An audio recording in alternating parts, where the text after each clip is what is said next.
Abre sua palavra em Atos 2. E tem sido assim uma bênção esse mês, de 15 anos de ministério.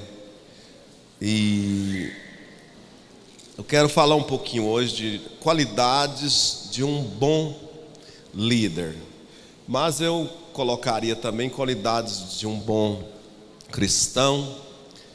E você pode aplicar esta mensagem na sua vida pessoal, na sua vida profissional, em todos os âmbitos da sua vida, amém? Então, vai ser mais um treinamento, amém?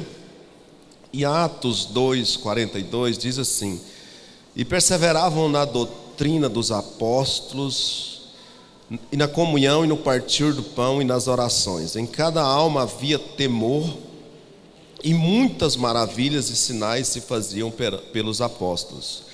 Todos os que criam estavam juntos e tinham tudo em comum. Vendiam suas propriedades e fazendas e repartiam com todos, segundo cada um tinha necessidade.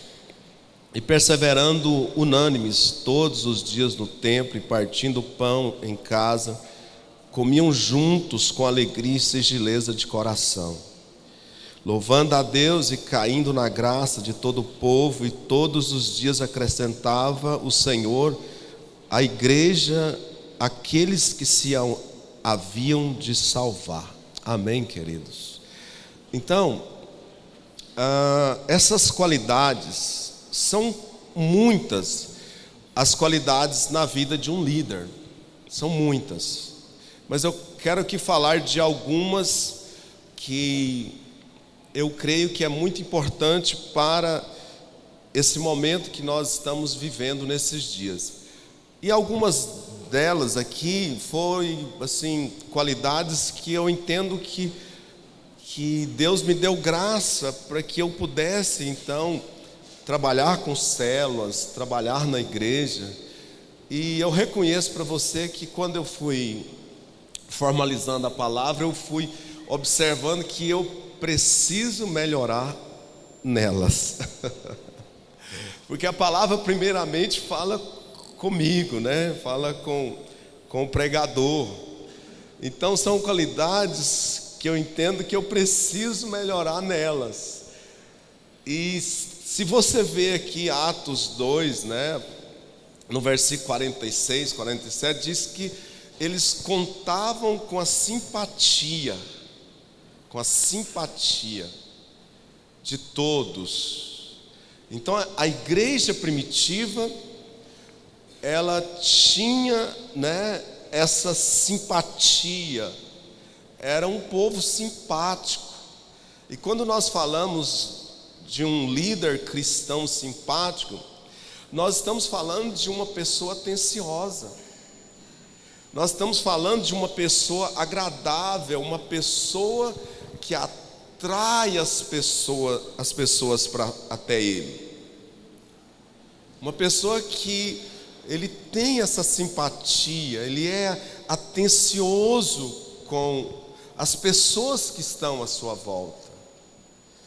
E eu confesso que eu já fui muito mais melhor nisso, principalmente quando eu trabalhava com célula, pastora Val, Gente, como eu fazia, tantas coisas na célula, mas uma delas que eu me lembro muito bem era essa atenção que eu prestava ali para aqueles irmãos, tanto pessoalmente quanto pelo telefone.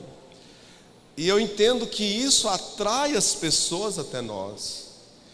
E eu entendo que nesses dias, como igreja, nós precisamos então buscar em Deus uma forma de atrair as pessoas até nós. Quantos concordam comigo, queridos?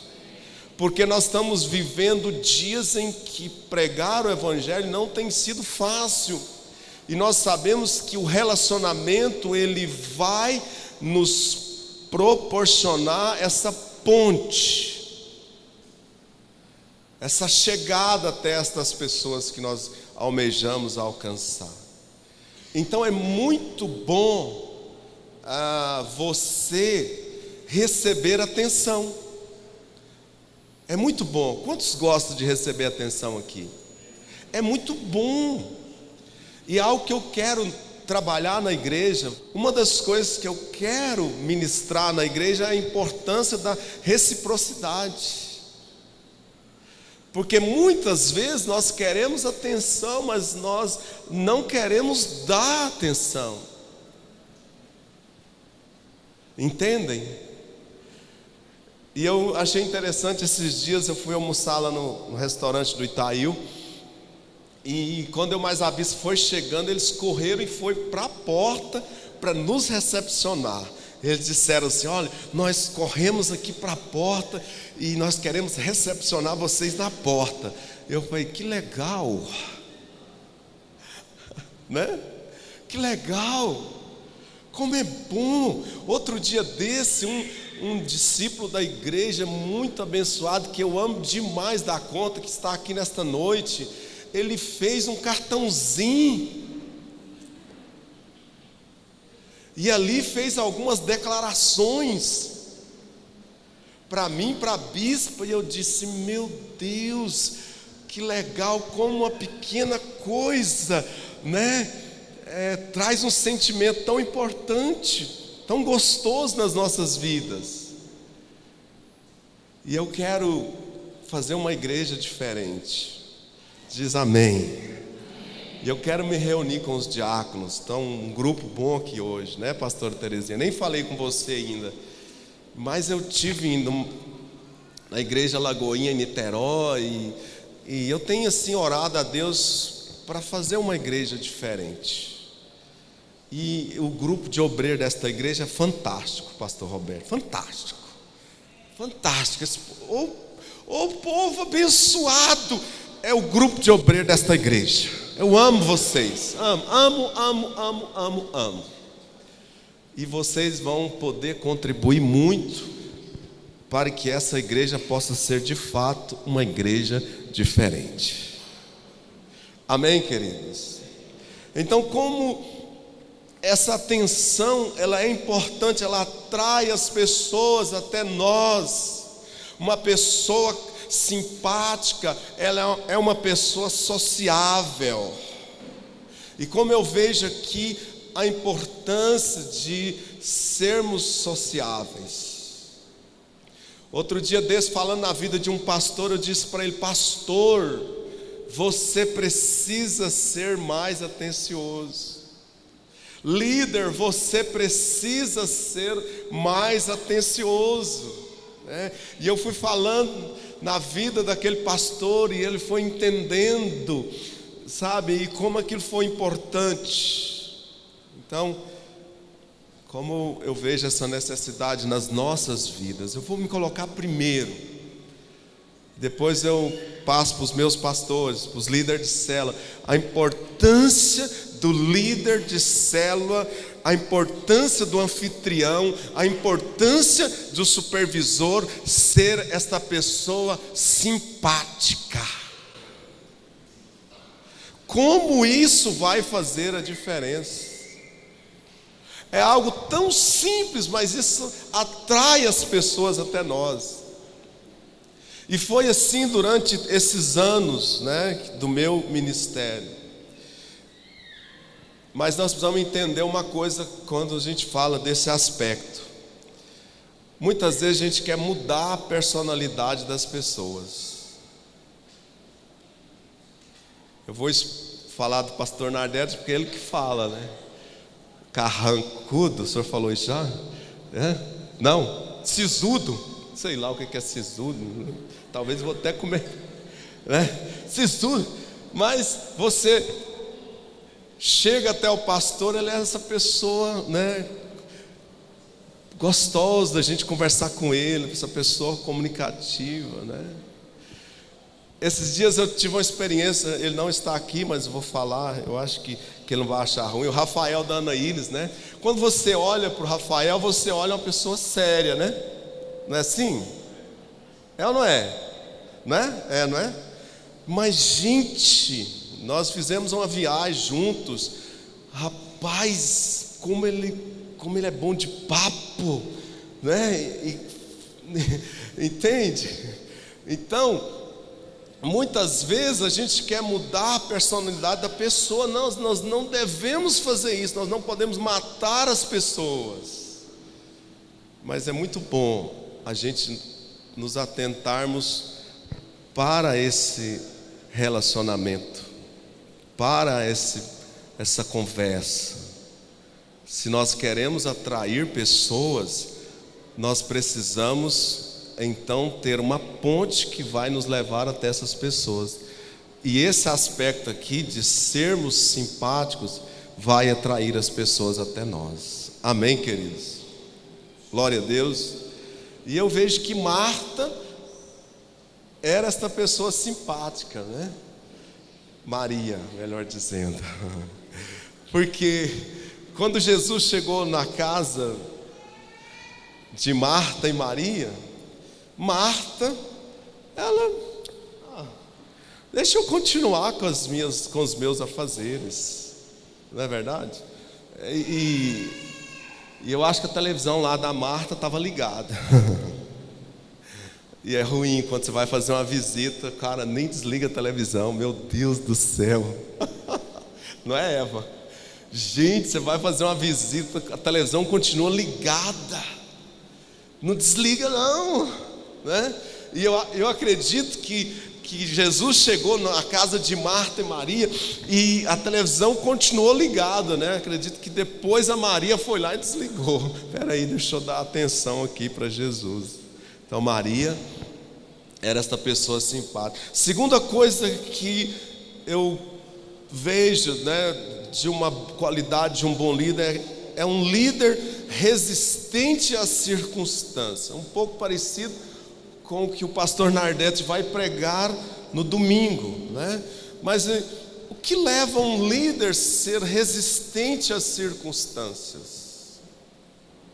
O que leva hoje você como profissional ser resistente às circunstâncias? Eu entendo que uma das coisas primeiras que nos leva a sermos resistentes às circunstâncias é o conhecimento da missão. É nós termos o conhecimento do propósito que Deus tem para as nossas vidas. É a perseverança, né? É o treinamento em meio às provas, porque as provas em Deus nos leva a sermos pessoas resistentes. Então, o que leva uma pessoa a ser resistente? As provas. Então, quando você começa a vencer, você entende que você pode vencer outras provas, e isso te torna um líder indesistível. Então, o que leva um líder a ser resistente são as provas, são os treinamentos que a vida oferece, o conhecimento. Mas, olhe para mim, o fator determinante que nos torna uma pessoa resistente às circunstâncias é a nossa convicção em Deus. Convicção. E nós precisamos falar mais de convicção nesses dias. Com certeza você já passou por muitos desafios na sua vida. E com certeza uma das coisas que pesou foi a convicção que você tem em Deus e no propósito que Ele tem para fazer na sua vida.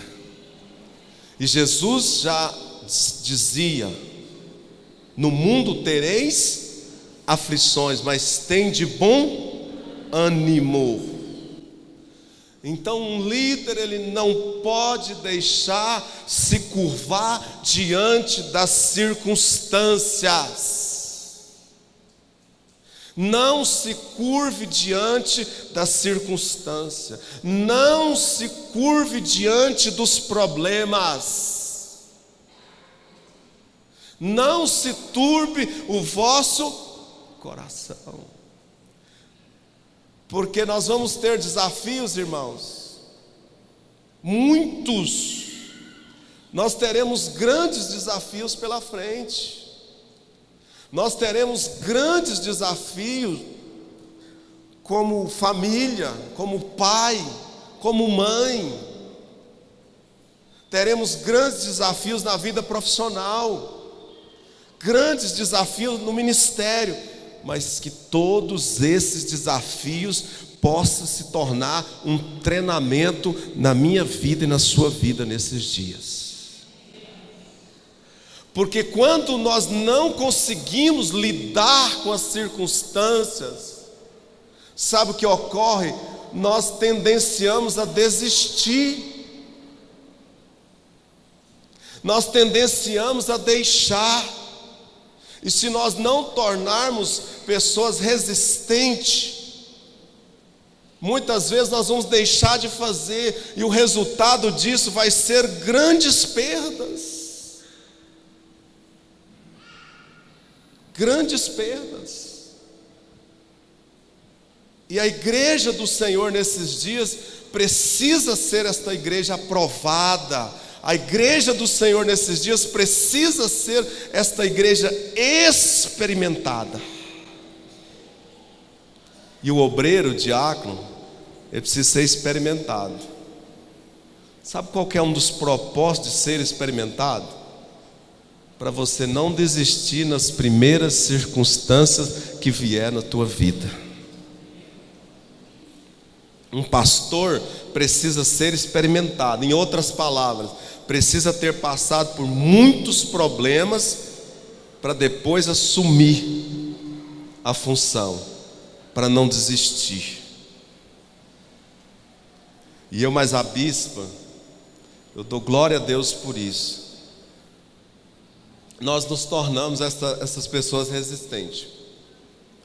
Pensa o tanto de circunstância nós enfrentamos. Mas posso falar algo para vocês?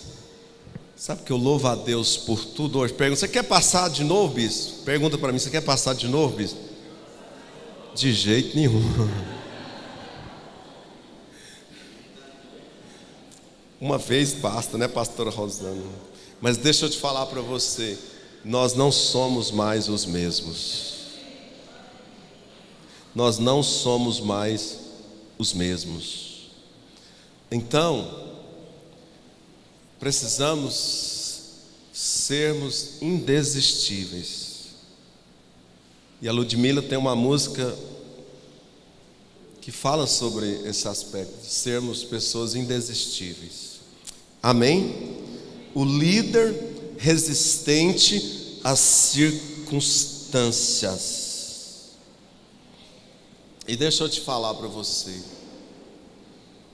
porque nós temos tantas circunstâncias, não entre debaixo de uma acusação.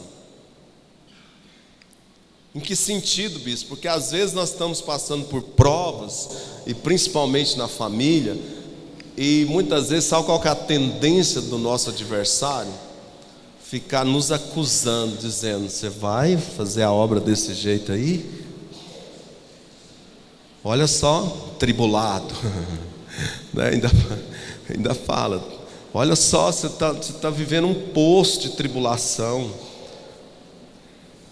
Está vendo, bispo? Olha o que aconteceu com você nesses últimos 2 meses. Você acha que você está apto, né? Entendeu? Mas deixa eu falar para você, isso não te impede de continuar no propósito de Deus.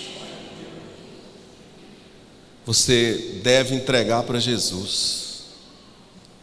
Você deve entregar para Jesus. Família, filho. Nossos filhos crescem e eles tomam decisões. Eles tomam decisões. E muitas vezes os pais ficam limitados de intervir na decisão de um filho. E aí você está aqui na presença, na igreja tal, fazendo a obra, e vem aquela acusação: saia debaixo de toda e qualquer acusação, em nome de Jesus. Se liberta disso, né? Abre comigo em 1 Coríntios 11, 25. Eu gosto desse texto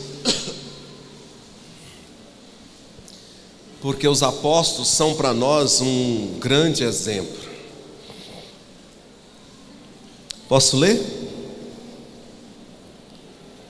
Diz assim, vamos ler a partir do 22. São hebreus? Também eu sou. São israelitas? Também eu. São descendentes de Abraão? Também eu. São ministros de Cristo? Falo como fora de mim. Eu ainda mais. Em trabalhos, muito mais. Olha só, agora começa algumas circunstâncias. Em açoites, mais do que eles. Em prisões, muito mais. Em perigo de morte, muitas vezes. Recebi dos judeus 5 quarentenas de açoite, menos um. Quantos aqui já levou 39 chicotadas? Quantos já levou 39 chicotadas? Ninguém. Só o irmão levou 39 chicotadas. Então, veja que o nível de circunstância. Olha só, recebi dos judeus 5 quarentenas de açoite, menos um. 3 vezes fui açoitado com vara. Uma vez fui apedrejado, 3 vezes sofri naufrágio. Uma noite e um dia passei no abismo. Em viagens, muitas vezes em perigos de rios, em perigos de salteadores, em perigos da minha nação, perigo dos gentios, em perigo na cidade, perigo no deserto, perigo no mar, perigo. Queridos, os apóstolos não desistiram. Olha o nível de circunstância que eles enfrentaram. E os apóstolos, queridos, tudo que eles passaram, eles, sabe qual a atitude deles? Eles glorificavam. Eles glorificavam a Deus pelo motivo de ter sofrido afrontas pelo nome do Senhor. Você pode dar um glória a Deus por isso? Sabe para que eu estou lendo isso aqui, queridos? É porque nós, a igreja do Senhor, precisamos nos tornarmos resistentes. Olhar para aquilo que a igreja primitiva passou, para aquilo que eles sofreram, entender que nós também estamos sujeitos às circunstâncias. Nós estamos sujeitos a passarmos por dificuldades, e talvez não vai ser com açoites, por vara, fustigado, né? Eu imagino que é assim, né? Deus me livre. Talvez nós não vamos passar por naufrágio, talvez nós não vamos passar por fome, mas deixa eu te falar para você, possivelmente nós vamos passar por lutas na nossa família. Possivelmente nós vamos passar por grandes desafios na igreja. Talvez por conflitos. E deixa eu te falar para você, se você conseguir encarar os conflitos nesse corpo, isso vai te trazer maturidade. Porque muitos na igreja, os primeiros conflitos que vêm, primeira dificuldade que vem, irmão com irmão, porque onde tem gente tem problema, onde tem gente tem conflito, não é verdade, irmãos? Muitos, quando tem conflito, quando tem pensamentos diferentes, quando tem algum embate, quando alguém lhe pisa, né, no seu calcanhar, no calo, sabe qual é? Uma das coisas, sabe qual é a decisão de alguns? Desistir. Quer mais não. Vou nessa igreja mais não. E sai falando da igreja. A igreja não tem culpa nenhuma. Aqui é um prédio e nós somos o corpo. E aí tem problema com uma ou meia dúzia de gente. E aí de repente diz assim: não, quero saber dessa igreja mais não. Essa igreja é assim, assim, assim. Né? Não, queridos, deixa eu falar para você, conflitos são importantes para nós nesses dias. Porque conflitos nos levam a pensar, nos leva a rever valores, nos leva a olhar para nós. Conflitos traz formação quando é resolvido. Tem que ser resolvido, viu, irmãos? Quantos estão me entendendo? Entendem? Então nós não vamos passar pelo que os apóstolos passaram, mas possivelmente vamos ter desafios financeiros. Talvez a circunstância na sua vida vai ser uma circunstância financeira. E você quer ver algo que abate o homem? Dificuldade financeira. Você quer ver algo que mexe com o homem, que turba muitas vezes o coração do homem? Dificuldade financeira. Mas deixa eu falar para você, fique firme. Fique firme, meu querido. Não deixe de ir para a sua célula. Não deixe de fazer a sua célula. Não deixe de fazer as suas reuniões. Continue fazendo. Continue firme, porque vai passar em nome de Jesus. Em tudo Deus tem um propósito.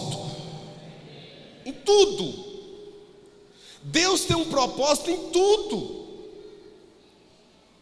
Se Deus tem permitido uma dificuldade financeira na tua vida, já tem 1 ano, 2 anos, 3 anos, saiba que Deus, em meio a esta situação, Ele quer falar com você, Ele quer transformar áreas da tua vida que, se no tempo da bonança, possivelmente Ele não teria condições de alcançar o teu coração. Poderia alcançar, Deus tem poder para alcançar. Mas quando passamos por provas, fica mais fácil. É ou não é, irmãos? Fica mais fácil.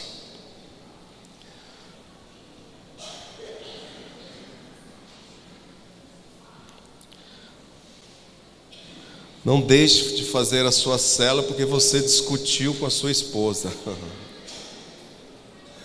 Né? Não deixe de vir para a igreja porque você brigou com a sua esposa.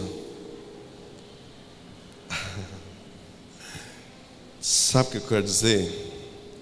Tem muita gente que afrouxou nesses dias. Estou passando por tantas lutas, estou passando por tantas dificuldades, e muitas vezes nós largamos, deixamos de fazer o melhor, porque estamos tribulados. Sabe qual é a excelência da nossa vida nesses dias? É fazer o melhor, mesmo estando atribulado.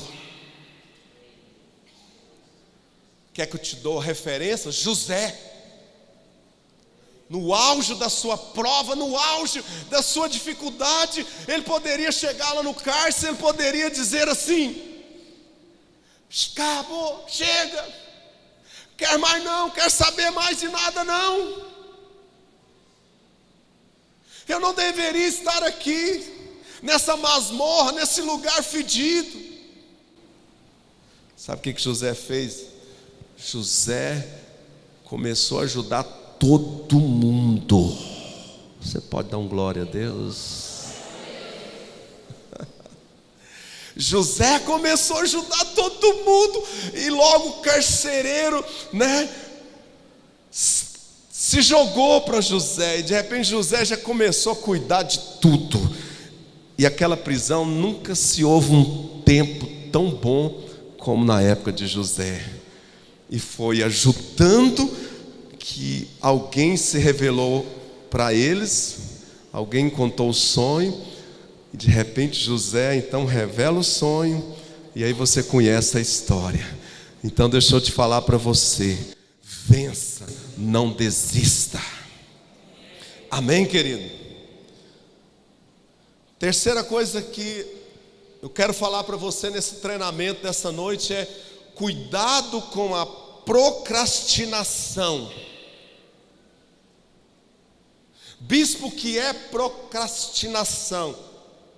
É a pessoa que deixa de fazer, ele prolonga, ele adia. Então é muito tendencioso nós olharmos uma situação que nós temos que intervir, que nós temos que ter uma atitude, e deixarmos para depois. Você já viu falar no famoso empurrar com a barriga? Quando você já viu falar no famoso empurrar com a barriga? Um líder precisa ser proativo. Um líder precisa resolver as suas questões no tempo real. Tem situações que não dá para esperar para amanhã. Tem situações que tem que se resolver hoje. E muitas vezes nós queremos ficar nos adiando. E quantas vezes nós deixamos de fazer no tempo real, e de repente já não, quando a gente vai tentar resolver a situação, já era. Irmãos, é porque eu não posso contar para vocês, mas nós já tivemos problemas na igreja, entre irmãos. Irmãos de Deus, vocês não acreditam, rapaz. O negócio ficou tão zangado que quanto mais se mexia, fedia. Quanto já passou por isso? Quanto mais mexia, fedia. E sabe que uma das coisas que às vezes nós erramos é porque nós não resolvemos no tempo real. Nós não resolvemos na hora. E deixa eu falar para você, líder, cristão, você obreiro que está aqui nesta noite, sabe como conviver com essa igreja que nós estamos vivenciando hoje, e com essa igreja que nós vamos caminhar com ela? Seja transparente, 100%. Queridos, olha aqui para mim, eu sei que vocês amam essa obra. Seja 100% transparente comigo, 100% transparente com o seu pastor, 100% transparente com o seu discipulador, 100% transparente com o seu cônjuge. Você vai ter uma vida abençoada. Porque às vezes nós ficamos debaixo de um jugo e nós não queremos sermos transparentes.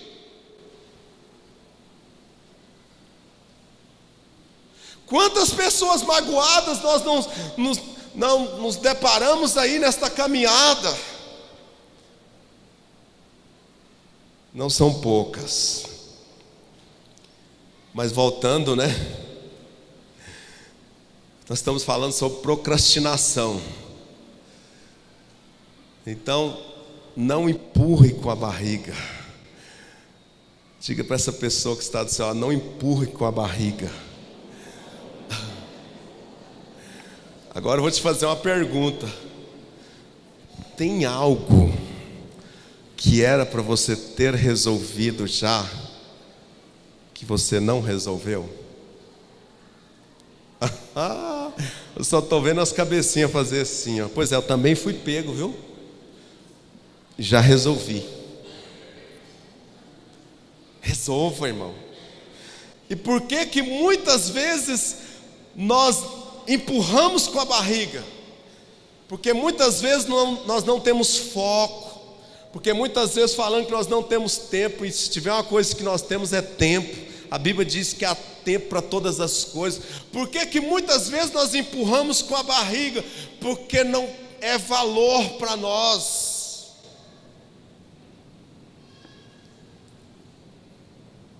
Porque quando é valor, meu irmão, você faz, você arrebenta tudo.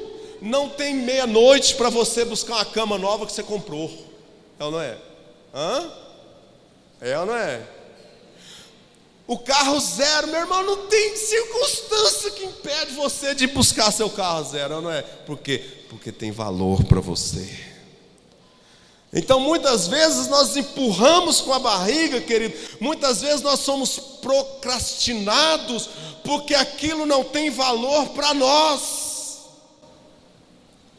Muitas vezes nós somos procrastinados porque nós somos desorganizados. Se tiver uma coisa que Deus é organizado. Deus é ordeiro. Lembra? Na multiplicação dos pães e dos peixes, eles organizaram em grupos. Foi ou não foi? Depois que organizou, o milagre começou a acontecer. Então o resultado da procrastinação são grandes perdas. Na parábola dos talentos, aqueles servos, a Bíblia diz que eles saíram a negociar, mas tem outras traduções que a Bíblia diz que eles saíram imediatamente. Vamos dizermos juntos, na parábola dos talentos, aqueles servos saíram imediatamente. Sabe como resolver as coisas, irmãos?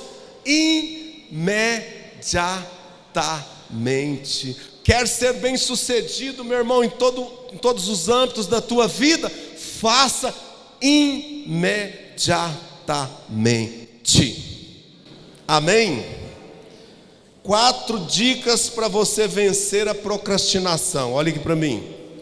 Primeira, seja disciplinado. Segunda, enumere suas tarefas com prioridades. Terceiro, compartilhe, né? E quarto, haja imediatamente, né? Age imediatamente. Amém? E para encerrar, porque o tempo acabou, eu não poderia te falar sobre a importância da agenda do líder. Estou falando de uma igreja num tempo novo. Você precisa ter uma agenda. A agenda do líder. Temos tantos compromissos importantes, e nós precisamos conciliar. Nós precisamos ter uma agenda. Um cristão que não se organiza acaba sem nada fazer e deixa as coisas para trás. E nós ainda temos um outro problema. Muitas vezes na nossa agenda nós não temos limites e nós acabamos perdendo o controle. E deixa eu falar para você, o nosso tempo é precioso. Nosso tempo é precioso. Entende? Então tem tentado aconselhar alguns líderes meus. Tem falado, meu filho, você vai fazer um discipulado, você não precisa ficar até meia-noite. Tem discipulado que vai até meia-noite, irmãos. Você não precisa fazer uma célula até 10 horas da noite, 10h30, irmão. Nós temos que dar uma enxugada nessa agenda, mas deixa eu falar para você, uma agenda que funciona. Uma agenda que te dá condição de você tirar uma meia hora de repente durante uma semana e fazer uma visita para aquela pessoa que é tão especial lá da sua célula. E muitas das vezes a nossa agenda ela está muito voltada para nós. Ela é uma agenda egoísta. Muitas vezes nós temos a revelação, a visão da missão, mas nós não temos o comprometimento com a missão. Entende? Muitas vezes a nossa agenda ela é muito família. Deixa eu te falar para você, todas as vezes que alguém desiste da obra, ele começa a voltar para a família. Ele começa a postar as fotos. Família, bem precioso todo o tempo. Família, você tem que estar de olho, você tem que estar com esse valor em evidência todo o tempo da sua vida. Você entende?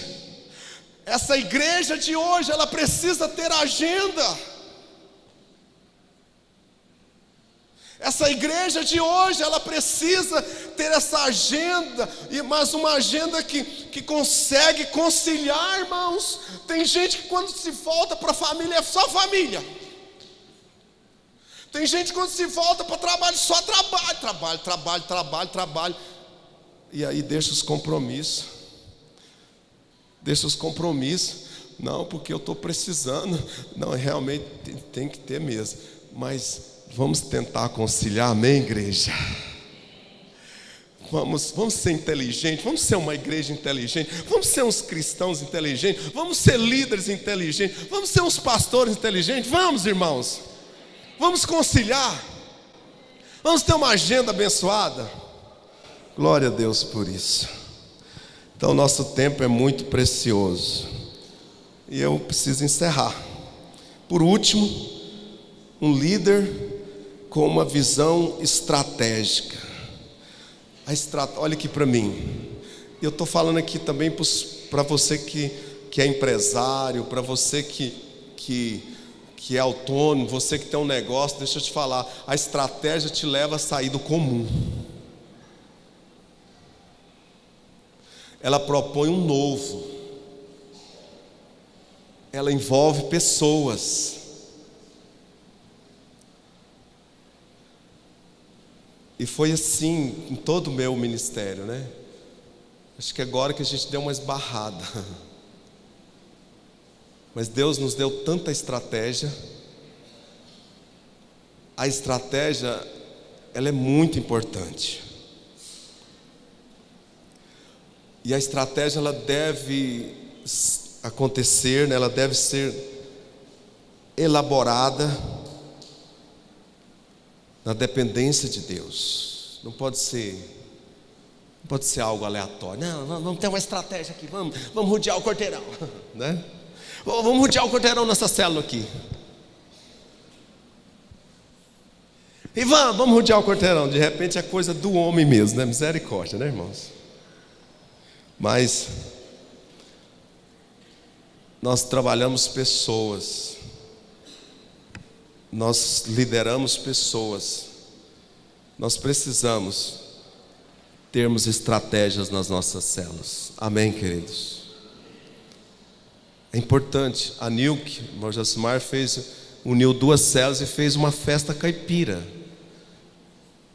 E lotou de adolescente, né? Pensa tanto que esse pessoal, sabe? A Yasmin, hoje, né? Yasmin chegou em mim lá no restaurante. E eu achei muito legal, ela chegou muito empolgada. Ela disse, daqui uns dias eu vou para sua casa. Eu falei, não estou sabendo. Ela falou, porque lá na Nação Tim, nós estamos lá numa disputa, Brasil contra Argentina, e nós vamos ganhar. Eu falei, nós vamos ganhar, porque o meu time vai ganhar. E ela então começou a me contar como está sendo nessa gincana lá, e ela foi falando, e ela disse assim, olha, e nós estamos lendo versículos do livro de João, e nós precisamos explicar também os versículos. Eu falei, olha, a estratégia comum, né, do lado natural, mas porém aplicada de forma espiritual. Você pode dar um glória a Deus por isso? É isso que nós precisamos de estratégia, nós precisamos orar nesses dias, falar: Espírito Santo, me dê uma estratégia que vai me proporcionar a envolver pessoas na minha célula, na minha geração. Me dê uma estratégia, Espírito Santo. Então tudo isso é muito importante. Amém, queridos? Glória a Deus. Espero ter contribuído para edificar a sua vida nessa noite.